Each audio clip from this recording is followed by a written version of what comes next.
Hello, bienvenue à toi dans la deuxième vidéo de la série de l'été des poilettes imparfaites. Dans la première vidéo, on a abordé la nécessité, l'importance de préparer, d'anticiper ses vacances et de s'interroger sur ses besoins et sur les besoins de la famille pour vivre des vacances les plus sereines possible. Aujourd'hui, j'aimerais te parler d'un aspect extrêmement important qui est le fameux jour J, le jour du départ en vacances. Je suis Géraldine, je suis la créatrice des Poilettes Imparfaites, je suis coach de vie et puis j'accompagne les mamans qui ont une vie à 100 à l'heure et qui en ont marre et qui ont envie que cette vie ralentisse, qui ont envie de retrouver une vie où elles profitent du moment présent, une vie où elles peuvent se poser, prendre soin d'elles et en même temps prendre soin de leur famille, une vie qu'elles aiment et qu'elles peuvent vivre pleinement. Je vais te raconter comment je vivais jusqu'à présent les fameux jours de départ en vacances. Je pense que ces jours ont été les plus terribles pour moi dans mon année. Ce sont des jours que pendant très longtemps j'ai redoutés. C'était des jours extrêmement stressants pour moi de par la charge mentale que ça représentait en ce qui concerne le nombre de choses qu'il y avait à prévoir, à anticiper, à penser lors de cette journée. La plupart du temps, cette journée se finissait en mode engueulade, en mode conflit, en mode dragon qui crache du feu sur toute la famille.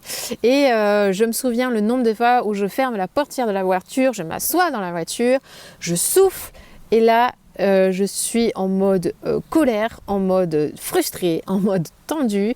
J'ai envie de parler à personne et on part avec moi dans cet état-là. Et le reste de la famille, tu l'imagines, qui n'est pas forcément dans le meilleur état non plus. J'en ai vraiment eu marre de ce fonctionnement, marre de ça. J'avais envie que ce jour de départ se passe vraiment autrement. Et du coup, j'ai passé du temps à essayer de trouver les leviers pour que ce jour puisse être un jour de fête et non un jour de déprime. Et du coup, je vais te partager les différents leviers que j'ai trouvés pour ma propre vie. Alors le premier tip que j'aimerais te partager pour un jour de départ serein, ça va être bien sûr le fait d'anticiper. Tu m'entendras très souvent le dire, mais anticiper, c'est la clé pour sortir de l'urgence, sortir de la pression, arriver dans un espace où les choses peuvent se faire, tu as le temps de les faire et tu n'es pas dans l'urgence. L'urgence crée le stress et le stress, c'est ça qui va bouffer toute ta journée. Donc la première tip, ça va être d'anticiper. Ce que j'ai décidé moi en termes d'anticipation, c'est d'arrêter en fait de faire tout toute seule. Voilà, et de commencer à déléguer les choses. Et puis, très souvent, en fait, je sais qu'on peut être... Moi, j'ai été dans ce type de croyance de... En fait, je peux pas déléguer parce que les autres savent pas faire. Et puis, en fait, il se trouve que c'est faux. Les autres savent faire beaucoup de choses, peut-être pas de la même manière que moi, peut-être pas aussi bien que moi, mais en tout cas, ils savent faire beaucoup de choses à partir du moment où je les responsabilise. Et puis là, j'aimerais te partager un tips extrêmement important de la délégation.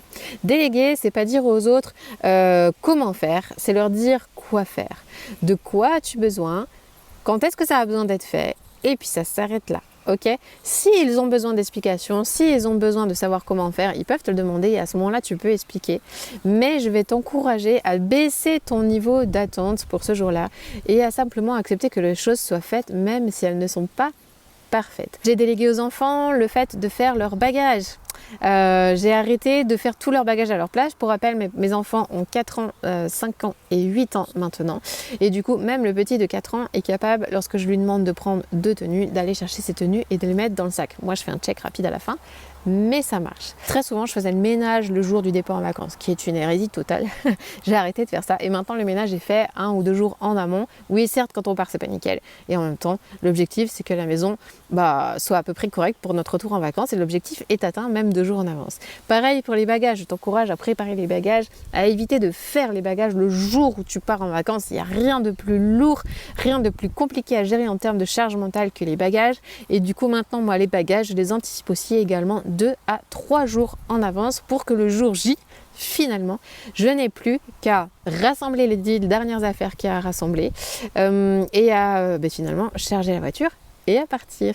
Donc, l'idée à retenir vraiment dans l'anticipation, c'est arrête de faire tout en même temps et délègue. Délègue pour que le jour J, il te reste le moins de choses possibles à faire. Deuxième tip, c'est important que j'aimerais te partager après l'anticipation, c'est la simplification.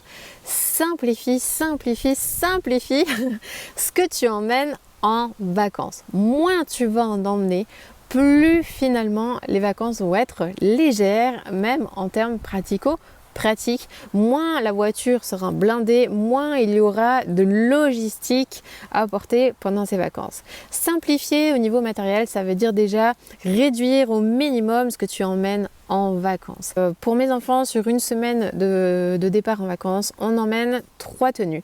Une sur eux et 2 tenues de rechange dans la valise et ça s'arrête là. Ces tenues elles ont été composées à l'avance et ça s'arrête là. Bien sûr, tu auras les pyjamas et puis les sous-vêtements et on va rajouter un pull pour éventuellement les moments un peu froids ou diverses affaires de plage. Mais ça va s'arrêter là, ok? Si j'ai la possibilité de faire des lessives, je sais que je vais prendre au minimum le nombre d'affaires dont j'ai besoin. Et du coup, je t'invite vraiment à t'interroger sur tout ce que tu emmènes en vacances et qui est superflu. Tu sais, toutes ces choses que tu ramènes à ton retour de vacances et tu te dis, punaise, j'ai emmené ça et je ne l'ai même pas utilisé. Dorénavant, laisse-le à la maison. N'aie pas peur de manquer, quoi qu'il arrive, tu trouveras toujours, crois-moi, toujours une solution. Si jamais il te manque quelque chose, fais-toi confiance. Et puis de même, pour les jouets, à partir de maintenant, avec mon mari, nous avons décidé que nous n'en avons plus de jouets en vacances. C'est fini. Il y en a marre de ce sac énorme où on trimballait des livres, des coloriages, des jeux en tout genre pour que finalement constater que nos enfants ne jouent pas avec. On a cessé de ce fonctionnement-là et puis maintenant, il va y avoir 3 livres dans la valise qui vont nous permettre de faire les histoires du soir et puis ça va s'arrêter là et au final, nos enfants trouvent à chaque fois l'occasion de s'amuser, de jouer avec ce qu'il y a autour d'eux et finalement, à chaque fois, ça se passe très très bien. Et du coup, je t'encourage vraiment à faire l'expérience, à tester. Et si cette année, tu vas partir en vacances sans jouer, qu'est-ce qui va se passer? Je t'encourage vraiment à tester parce que tu vas voir plusieurs choses. La créativité des enfants qui va se développer, ok? Certes, ils vont éprouver de l'ennui. Oui, prépare-toi à ça. Néanmoins, ça ne va pas durer très longtemps. Très rapidement, tu vas les voir se mettre en mode solution et trouver des moyens de s'amuser qui sont extrêmement différents. Tu vas les voir du coup développer leur créativité, développer leur imagination. Tu vas voir que finalement aussi les liens entre les frères et sœurs vont se resserrer parce que moins de jouets égale aussi moins de conflits. Et oui, tu vas amener beaucoup plus de paix finalement dans la fratrie quand il n'y a plus de disputes au niveau des jouets et ça c'est un sacré bonus. Troisième tip que je voudrais te partager, c'est de vivre la gratitude à fond ce jour-là parce que finalement partir en vacances, mais en fait c'est la fête, en fait c'est la joie, en fait c'est absolument génial. Je voudrais t'inviter à mesurer le cadeau que c'est que tu as de pouvoir partir en vacances si c'est ton cas. Bien entendu, c'est un énorme cadeau. Il y a plusieurs années dans ma vie où je n'ai pas eu cette occasion et sincèrement aujourd'hui je mesure à chaque fois combien j'ai la chance de pouvoir partir en vacances, peu importe où c'est, peu importe les vacances qui nous attendent, peu importe qu'elles soient très très simples, que ce soit simplement chez les grands-parents ou que ce soit, j'en sais rien moi, à l'étranger, peu importe, mais finalement je t'invite à ressentir cette émotion de la gratitude en t'arrêtant pendant cette journée. Peut-être simplement le matin, avant de démarrer tous les préparatifs et puis d'être vraiment dans la reconnaissance de cette journée. Et puis, je t'invite à célébrer. Célèbre ce départ en vacances et quoi de meilleure solution pour célébrer que de mettre de la musique à fond pendant la préparation de tout ce que vous avez à faire ce jour-là. Mets de la musique à fond, dansez, amusez-vous et vous allez voir que ça va énormément détendre l'ambiance et faire du bien à chacun. Si tu as envie d'aller plus loin pour savoir comment gérer la pression dans ta vie, je t'invite à télécharger dès maintenant le guide offert qui est sorti tout récemment, que j'ai créé, Vie de maman sous pression, les 7 étapes pour s'en sortir. C'est un guide qui va t'inviter à prendre conscience déjà du problème et tu vas découvrir que tu n'es pas le problème, non, et qu'il y a énormément de circonstances extérieures qui font qu'aujourd'hui tu as le sentiment peut-être d'être sous pression. Tu vas découvrir un test à faire au bord de la plage cet été, de la piscine ou simplement dans ton lit pendant la sieste. Tu vas découvrir un test pour vérifier, découvrir les symptômes, s'il existe des symptômes dans ta vie, des symptômes de la hâte, des symptômes de la pression et tu vas découvrir les étapes pour t'en sortir. Je t'invite à le télécharger et à découvrir tous ces aspects-là. Crois-moi, ça peut vraiment changer ta vie, changer ton quotidien.